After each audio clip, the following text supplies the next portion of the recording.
Aleksandar Stepanovič. Vsem se bodo pridružili tudi njihovi sodelavci na projektih, podprtih s telemedicino in jih dopolnili njihovo zgodbo.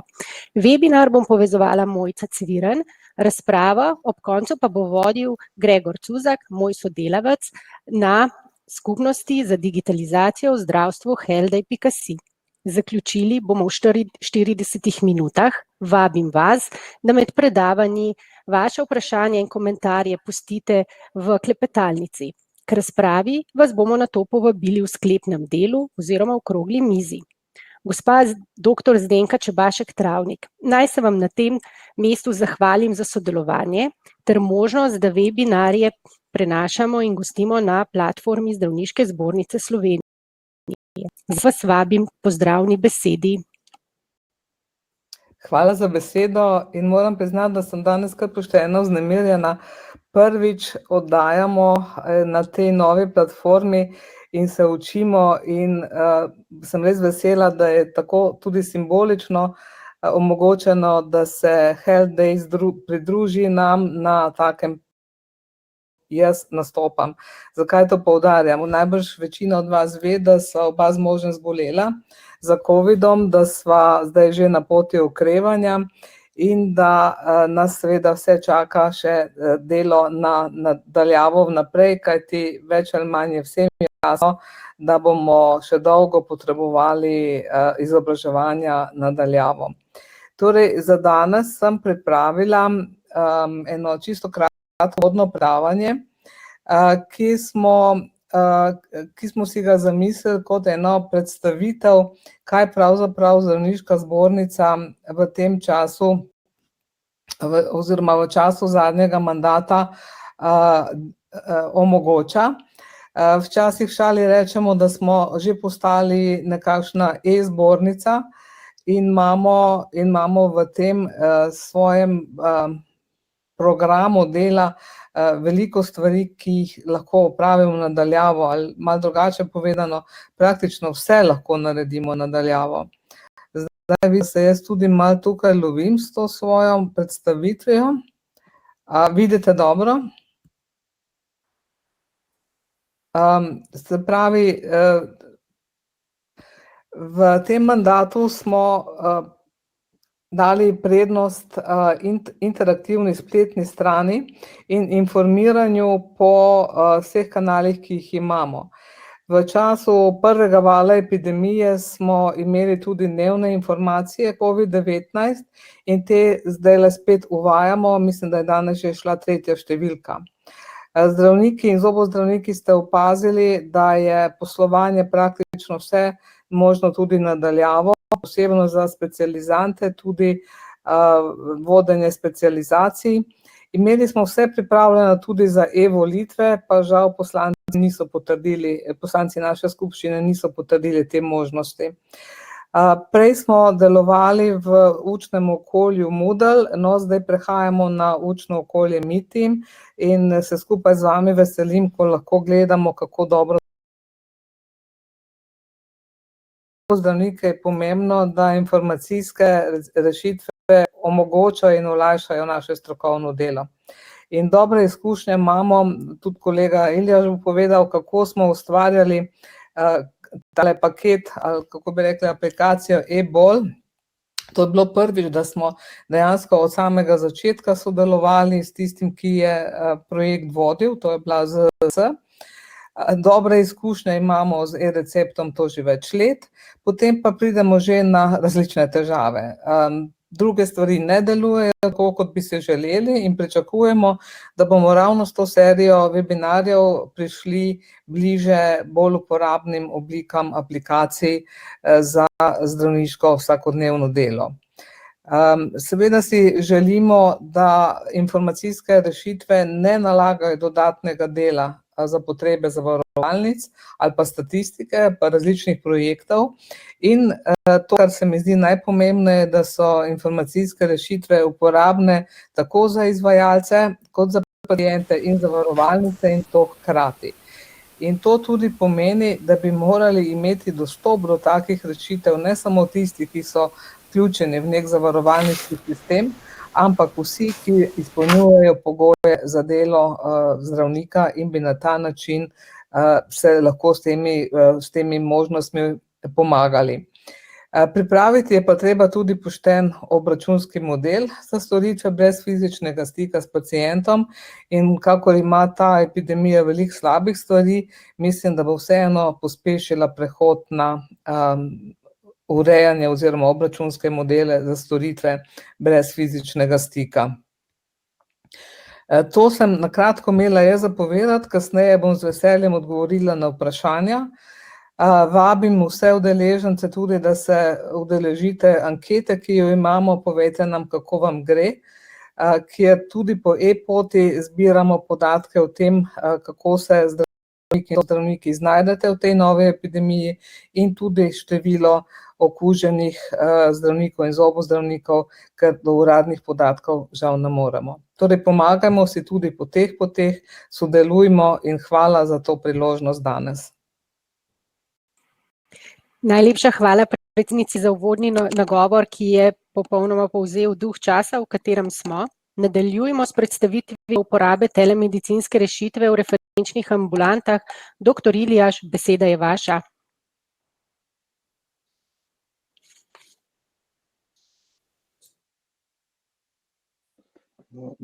Doktor Iljaš, dajte se prosim samo unmutati.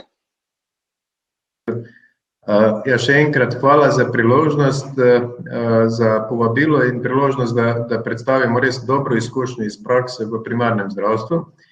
Najprej bi res iskreno zaželel predsednici oziroma Zdenki, da čim hitrejše okreva in da se, upam, srečamo že po novem letu v nekih normalnih razmerah, fizično tudi.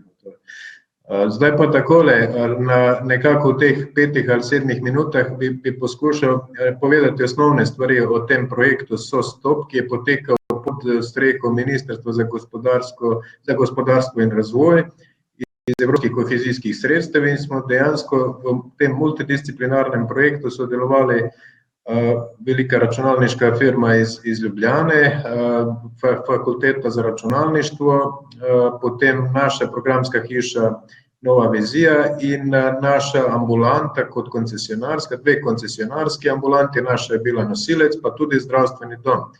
Tako da dejansko smo bili vključeni vsi pomembnejši dejavniki v tem procesu dela v osnovnem zdravstvu in moram reči, to, kar je posebno za ta projekt, je prvič integracija telemedicinske storitve v karton, v elektronski karton zdravnika v osnovnem zdravstvu, konkretno v ambulanto družinske medicine.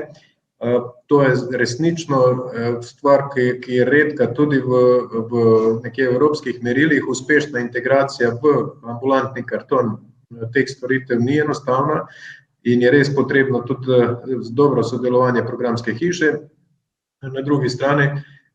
In drugo, kar je zelo pomembno, minimalen vpliv na delovni proces zdravnika v ambulanti in tudi sestre. Torej, namenjena aplikacija, ki je spremljala, ta aplikacija, ki je pač instalirana na tablici, sicer je pa možnost tudi na mobilni drugi napravi, je spremljala prek brezžičnih povezav, torej osnovne parametre kroničnih bolnikov z hipertenzijo in sladkorno boleznijo. In to so krvni tlak, sladkor iz prsta, telesna teža in telesna aktivnost.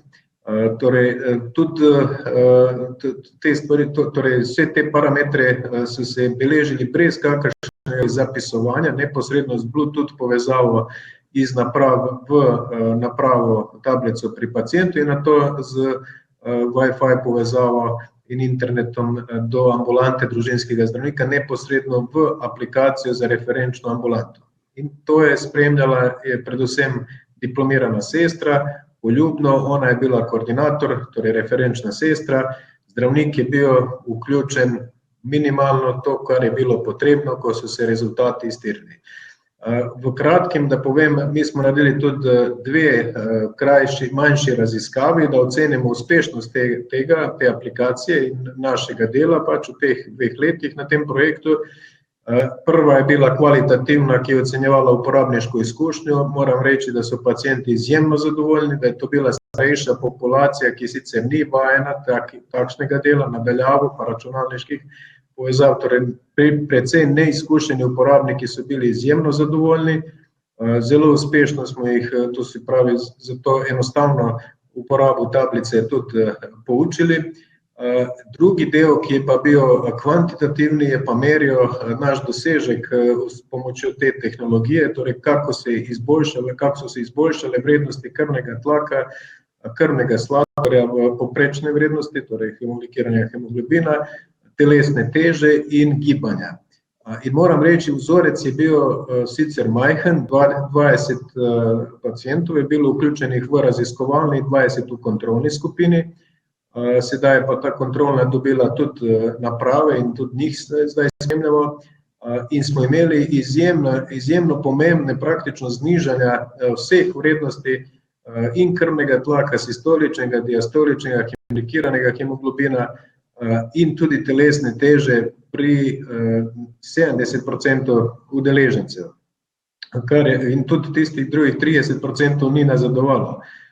Kar je pa izjemno, moram reči, res je mali vzorec, ampak zasluži si pa ta raziskava tudi razširitev in po moje absolutno čimprejšnjo uveljavitev tega modela v vseh referenčnih ambulantah, ker res omogoča uspešno spremljanje nadaljavo in kvalitetno zadovoljstvo pacientov in minimalnem vplivu na delovni proces. Dejansko nič dodatnega časa. Sliši se verjetno sanjsko ali pa neverjetno za marsikoga, ki ima, sploh od zdravnikov v družinski medicini, ki ima dokaj slabe izkušnje, imamo v preteklih letih z uvedbo določenih aplikacij, ampak v tem primeru mislim, da dejansko zdravnik sam je minimalno dodatno obremenjen. No, mogoče bi še Dejan povedal, ki je sodeloval na strani ProMedike, tisto, kar sem jaz izpustil, tisto pač, kar tudi nisem mogel vedeti kot zdravnik. No, Dejan, prosim, še ti par besed. Hvala za besedo. Dejan, jaz predlagam, da se s komentarjem priključite v okrogli mizi, tako da najprej poslušamo vse prezentacije in bomo imeli dovolj časa za razpravo. Splošna bolnišnica Slovenj Gradec je že pred časom podprla spremljanje bolnikov s sladkorno boleznijo in bolnikov s srčnim popuščanjem s telemedicino. Projekt ste vodil vi, dr. Drago Rudal. Prosim, beseda je vaša. Hvala lepa za vas. Pozdravljam ekipe, ki v Slovenjgraški bolnici izvaja storitve izvaja in razvija zdravljavo, v katerem sta medicinska podpora bolnikom s srčnim popuščanjem in pa s sladkorno boleznijo na domu. Storitve izvajamo leta 2014 dalje, razvili v okviru projekta United for Health. Z zaključkom projekta pa nismo nehali, pač pa smo storitve vključili v redno delo zdravnikov. O tem, kako delajo, bo več povedal potem primarij Pušnik po mojem uvodnem delu. Torej, zdaj smo vključili že nad 600 bolnikov, trenutno jih imamo okrog 40, zbrali smo že okrog 500 000 merilnih podatkov in pa zdravnic, ki so spremenili terapijo že 1200-krat, to kar pomeni, da je bilo 1200 obiskov bolnikov v ambulanti za srčno popuščanje oziroma za sladkorno bolezen prihranjenih. Torej, storitve potrebujejo tehnično podporo in to izvaja naše podjetje MNKS elektronski sistemi iz Ljubljane. Združuje, torej dajemo podporo tako pri portalu samem, ki smo ga razvili, pa tudi zdravstvenem osebju ter bolnikom na domu. Zdaj razvijamo tudi nove storitve spremljanja bolnikov nadaljavo po infarktu, po možganski kapi, pri bolnikih s povečano telesno težo, ampak zdaj pa najbolj aktualno seveda razvoj uvajene storitve spremljanja bolnikov, ki so pozitivni na COVID-19 in tako, da bomo zdaj začeli z prvo skupino teh bolnikov v zelo kratkem. Morda še pomembno za samo sprijemanje te telemedicinske storitve v naš zdravstveni sistem. Leta 2018 smo vložili popolno zahtevo za priznanje telemedicinske programa na zdravstveni svet.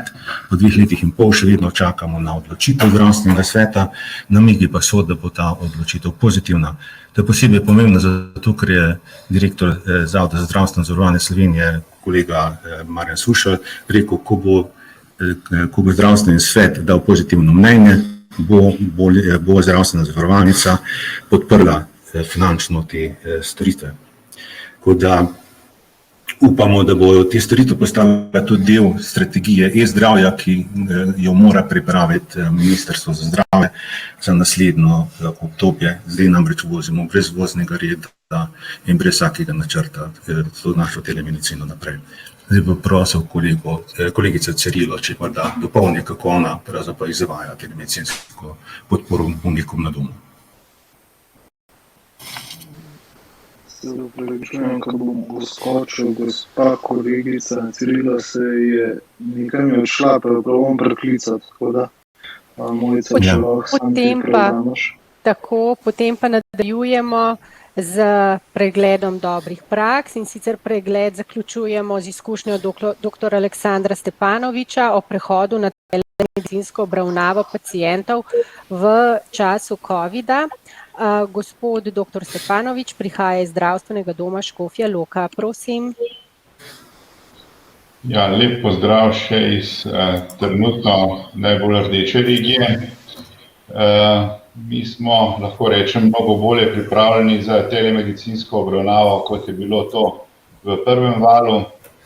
Takrat smo se spopadli s pomanjkanjem tehnične opreme, ni bilo mogoče naprimer niti kupiti spletnih kamer, znanje zaposlenih je bilo glede uporabe informacijske tehnologije precej slabše, pripravljene programske rešitve so bile nekako bolj v obliki pilotnih projektov in so delovale s porodnimi krči in smo uporabljali, kar je bilo pri roki, od telefonskih aplikacij, Vibra in tako dalje.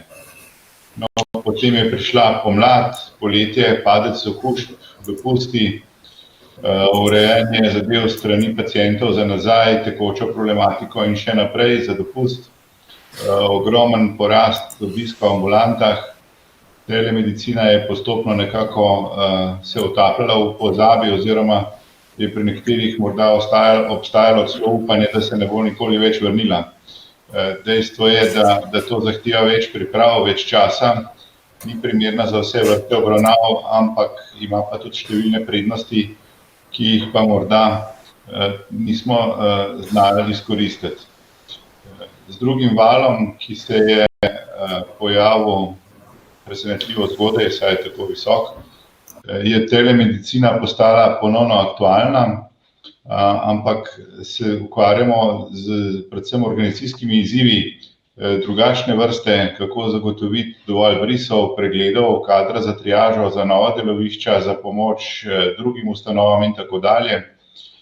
V medijih je ogromno očitkov o nedostopnosti oziroma slabi dostopnosti zdravnikov na primarni ravni in poudarke ogromno na telefonskih klicih.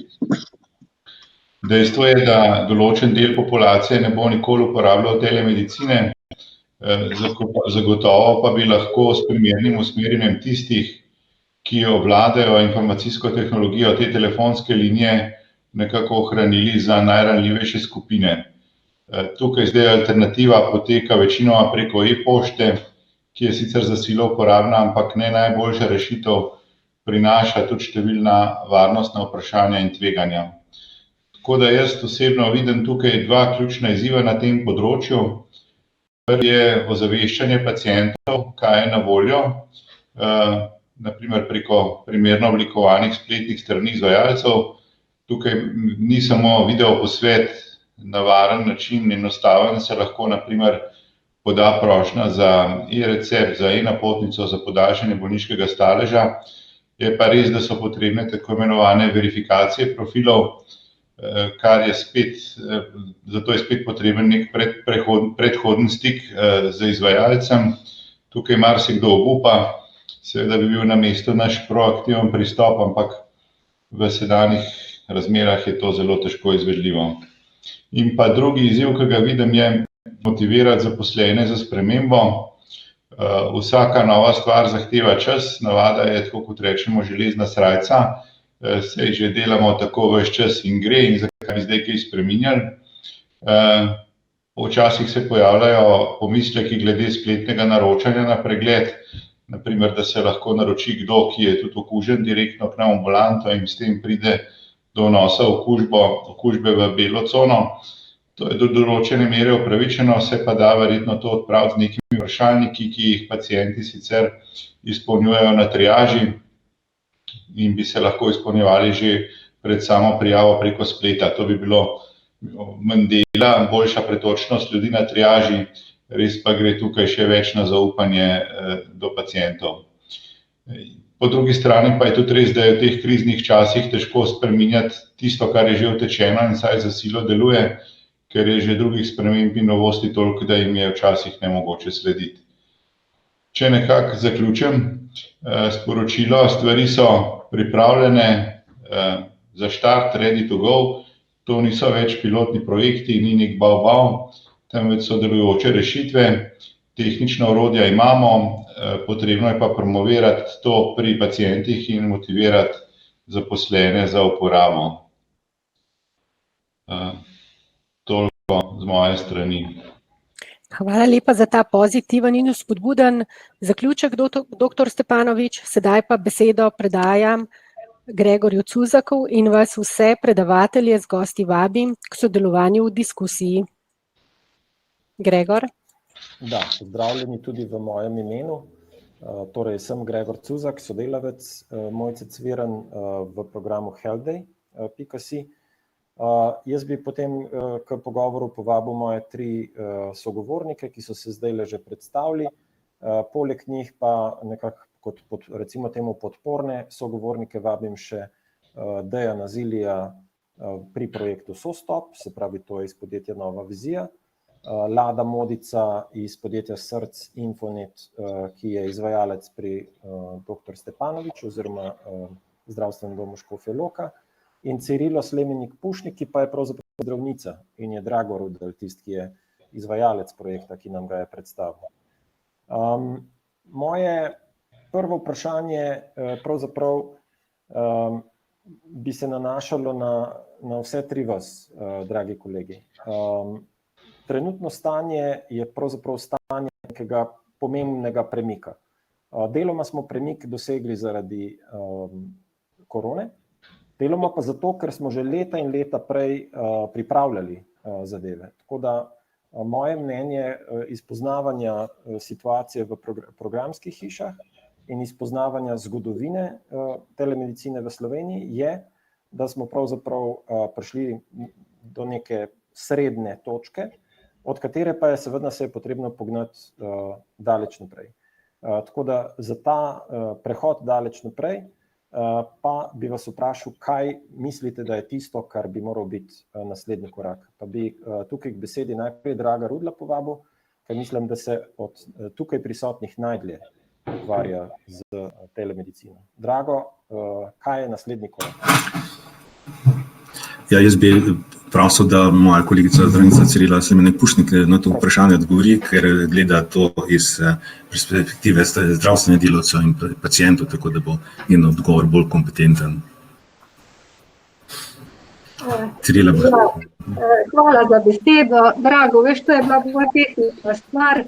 Jaz pa lahko kot zdravnica samo potrdim, da v teh 6 letih, odkar delam na telemedicini z težkimi bolniki, srčnim popuščanjem, ugotavljam samo to, da je to eno tako podporno orodje za zdravljenje teh težkih bolnikov, kar se je izkazalo predvsem v času covida.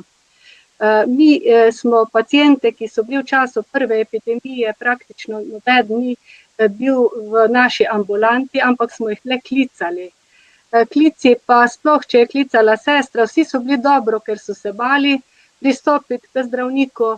Mi pa, ki smo imeli paciente na telemedicini, smo imeli vse njihove objektivne podatke, smo lahko ustrezno, bi rekel, uravnavali in terapijo, dajali nasvete in dejansko ti pacienti so jo odnesli zelo dobro, brez da bi praktično prišli v bolnišnico.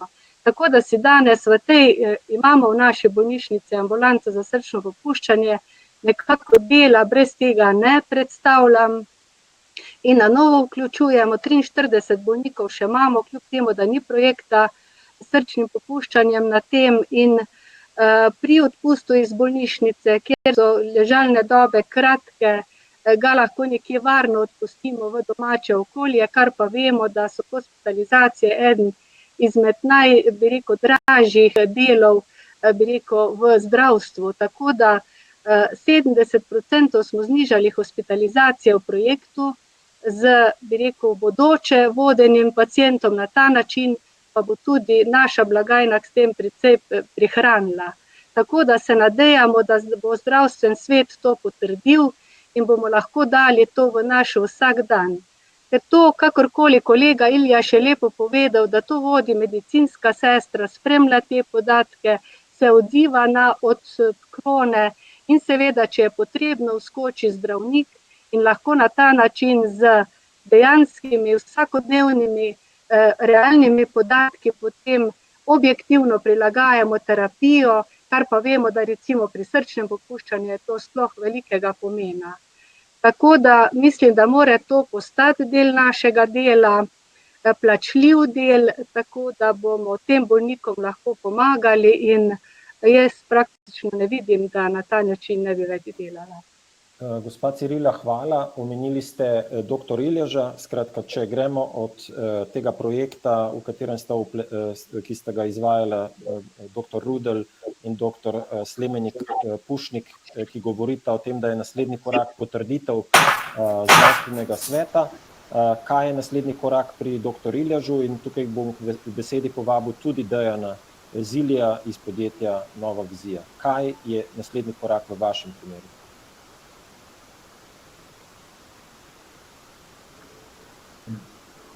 V bistvu, hvala kolegici Cirili za to spodbudno besedo. Dejansko izkušnje so res odlične.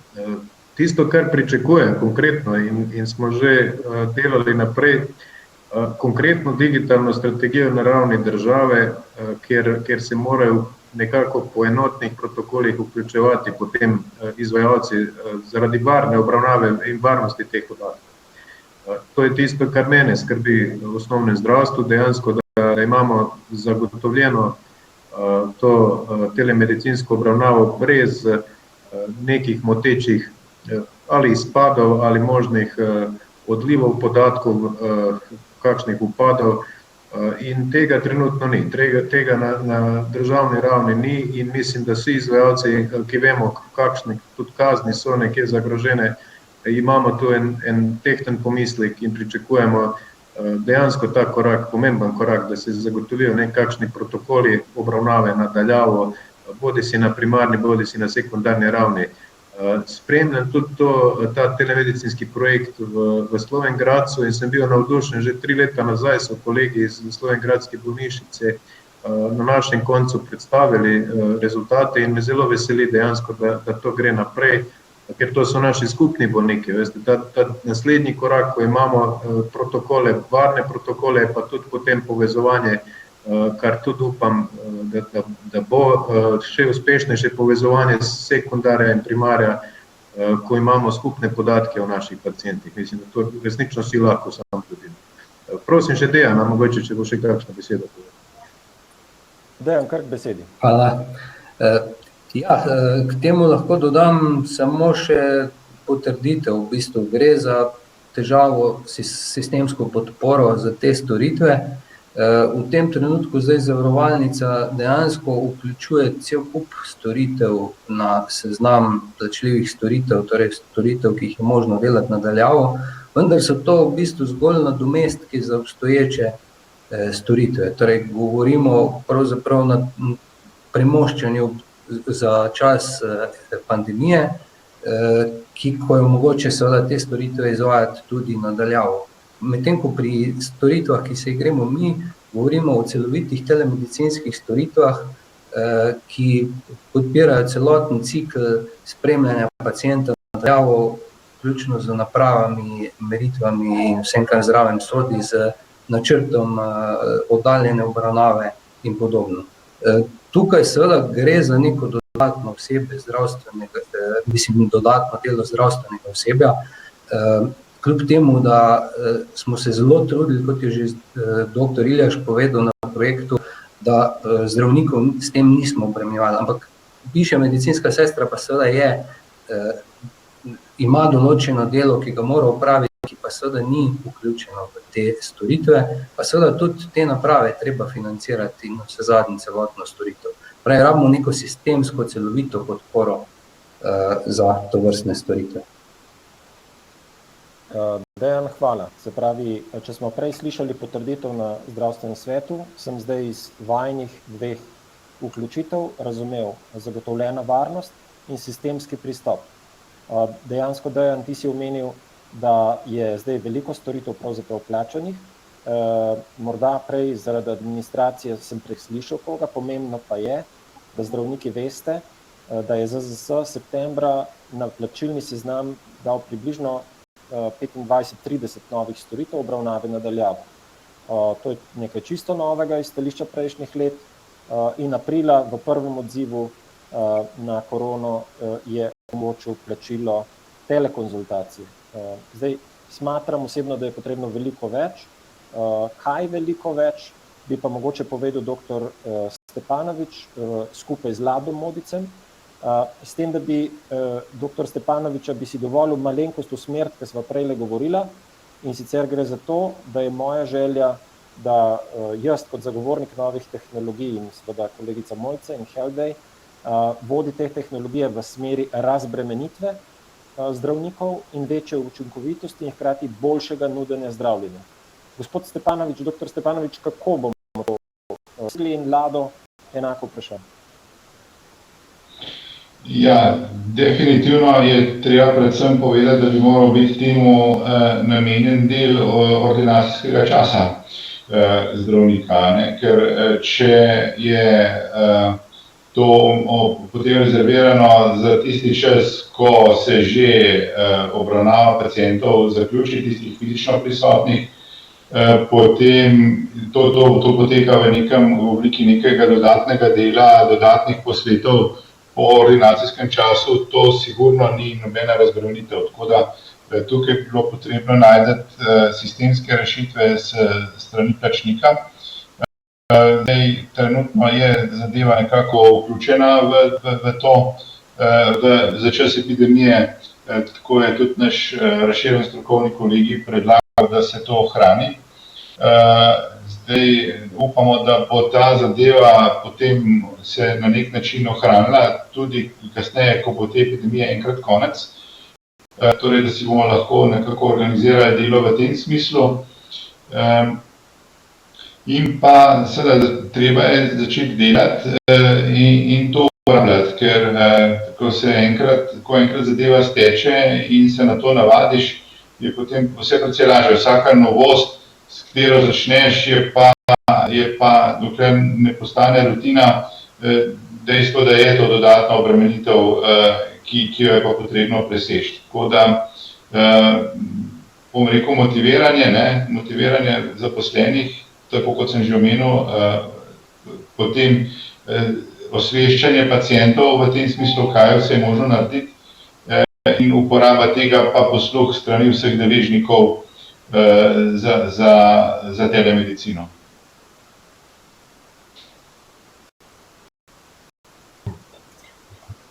Lado, kar besedi. Ja, lep pozdrav še v mojem imenu. Jaz bi poudaril dve ključni stvari, ki jih vidim in se tudi navezujeta na dr. Stepanovičev prispevek. Ključna je motivacija zaposlenih v zdravstvu, motivacija v smislu proaktivnega pristopa, da začnejo rešitve uporabljati. Dejstvo je, da tehnično smo zdaj na točki, ko lahko pokrijemo veliko vsebin, ki se lahko speljejo čez telemedicino. Govorimo tukaj o primarnem nivoju naročanja bolniških e-receptov, napotnic, videoposveti, naročanje na termine, konec koncev tudi naročanje na COVID testiranje, samoplačniška je nekaj, kar lahko delamo čez platformo, ki smo jo postavili. Na drugi strani zmeraj pozabljamo tudi na sekundarno raven, tudi bolnišnice, ki komunicirajo na tak in drugačen način s pacienti, lahko preko neke varne platforme komunicirajo nadaljavo s pošiljanjem vabil, izvidov, odpustnih pisem, vse to nekaj, kar lahko v platformi zapremo v neko obravnavo pacienta nadaljavo. In ja, ključna je promocija vseh teh rešitev pri pacientih. Mi moramo pacientom preko zdravstvenih zavodov, preko spletnih, preko medijev povedati, da te stvari obstajajo, da so tehnično omogočeni različni načini komunikacije z zdravnikom in s tem bomo razbremenili konec koncev telefonske linije v ambulantah. Vsi se moramo zavedati, da, tako kot si lepo Gregor rekel, še preden je bila korona, smo že IT podjetja začela razmišljati, kaj lahko delamo nadaljavo. Takrat je bila ključna ideja, kako razbremeniti telefonsko linijo, ne? In v bistvu naši zametki do zdravnika so bili ravno na temo razbremenitve naročanja na prost termin pri zdravniku. In ja, v tej smeri gre telemedicina. Dodati moramo nekaj časa zdravstvenemu osebju, da se bo lahko ukvarjala s telemedicino in ga bomo razbremenili za tiste aktivnosti, ki jih je zdaj mogel delati preko telefona ali pa v bistvu celo zaradi tega, ker ni podprl telemedicine, prositi pacienta, da pride v ambulanto po čisto stavne stvari, kot so recepti in ostale listine. Tako da ključna zadeva pri vsej tem je, da imamo tehnično podprte vse stvari, da imamo storitve, ki jih sedaj financira in vse, kar je promocija vseh deležnikov v zdravstvu, se pravi na eni strani vodje zdravstvenih zavodov s promocijo, motivacijo svojih zaposlenih, da začnejo to uporabljati, in na drugi strani promocija na vse možne kanale, da pridemo do vsakega od državljanov, ki želi zdravstveno storitev. Toliko z moje strani.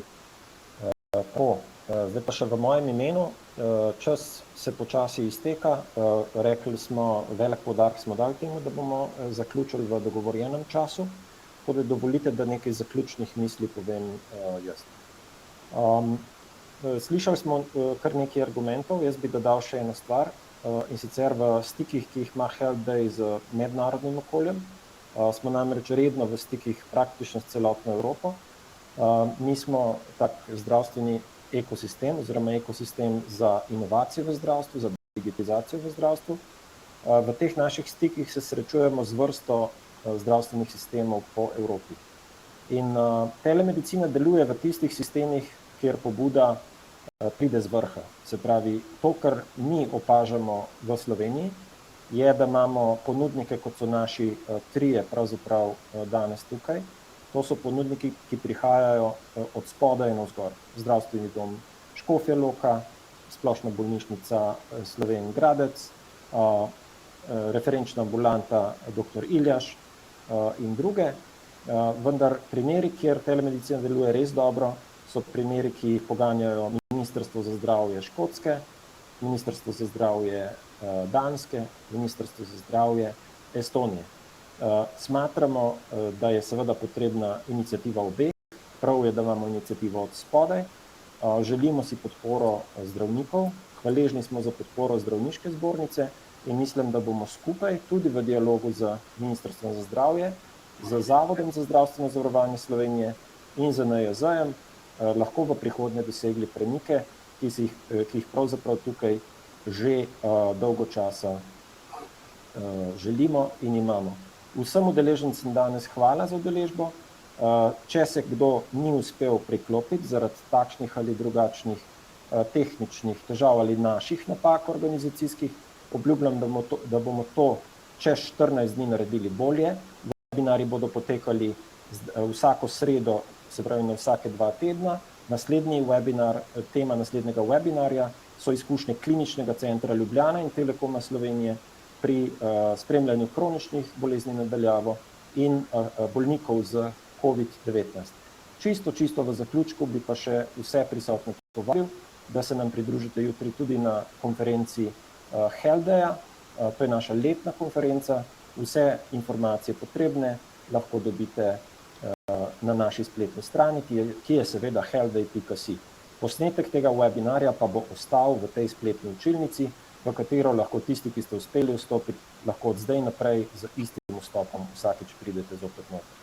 V imenu vseh, ki smo tole organizirali, se vam lepo zahvaljujem in tudi zaključujem današnji webinar. Hvala lepa in nasvidenje.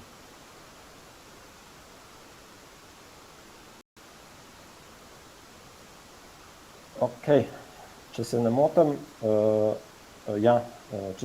nismo več